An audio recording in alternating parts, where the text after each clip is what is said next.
Hey guys, this is just going to be a quick video on how to correctly expose your photo using the light meter on a 35mm camera or an external analog type of light meter. So first thing to note, the light meter in the camera usually reads what your aperture should be based on the shutter speed.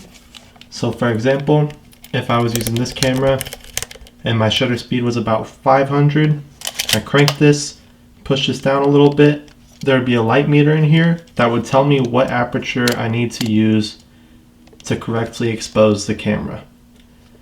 So, light meters in cameras, if they're based on your shutter speed and they're giving you an aperture reading, will either look like this or that.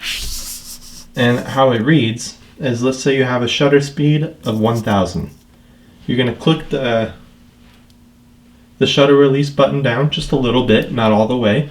It'll give you a reading on what it should be, and you'll have a needle here that will start pointing to where it should be. So it'll be about down here. You'll read it. Let's say it's a really bright sunny day. You're shooting at a shutter speed of 500, 1/500th of a second. Click it down a little bit, your needle's going to move up maybe to about 11. So what you're going to do is when it reads 11, you're going to come up here, change your aperture to 11, and then that'll be you correctly exposing the photo right there. There is such a thing as overexposure or underexposure. So let's say the sun is in front of you, you don't want the picture to be washed out. You could underexpose by this way, by one stop. That way it won't be as bright. Let's say the sun's behind you, you want the photo to be a little more bright, you can overexpose by one stop, which would be that way. And what that does is it makes the lens in here bigger, like that, so it can absorb more light if you're going down. So like 1.7 would be like that. If you don't want as much light, you go up. So 16 would be the highest on this camera, so it'd be about that. And that's how much light would get into the lens. So that's how you would read this one. Now let's say it's really dark, there's not enough light out, it's dusk. You're shooting at a shutter speed of 1/60th of a second. The needle will read about like here. So again, you just take your camera, make sure you pick the correct aperture, set it to that, and then you're ready to go. Some cameras will have the apertures listed over here. Some cameras will have them listed down below, but it is the same premise.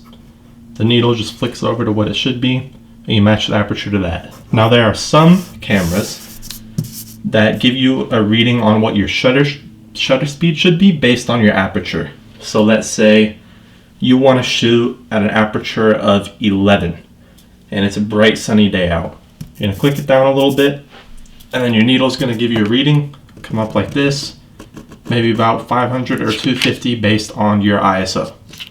Let's say it's a dark night, near dusk, you wanted to shoot at a shutter speed of 11, then it's gonna, and at an aperture of 11, then your needle's gonna come up to like maybe 60 or 30, and that's how you would do it. You change your shutter speed, you wouldn't change your aperture. So for a shutter speed based reading, you'd have a shutter speed like this, click it down a little bit, it'll give you a reading. Don't click it down so it takes a photo, that was an accident. You just click a little bit down so it gives you the reading, and then you change your shutter speed to that. So if it's a bright sunny day and you're shooting at an f-stop of 11, you go to about 500. If it's a dark day, it's near dusk, you want to shoot at 11, you go down to about 30 or 60. Some cameras don't have a light meter, and that's where tools like this come in. And the way this thing works is you have the ISO reading right there. So you pick that, let's say you're shooting at an ISO of 400. You find the subject you want to shoot, you press this red button right here, like that, and then match the needle until it hits 0. And you can see on this side, if you're wanting to shoot at a shutter speed of 1/25th a second, then you'd shoot at an aperture of 2. And then if you're doing something really bright, I'm going to use the ring light. Then you move it down so the needle reads 0. If you're wanting to shoot at 1/125th of a second again, then you would need an aperture of 5.6.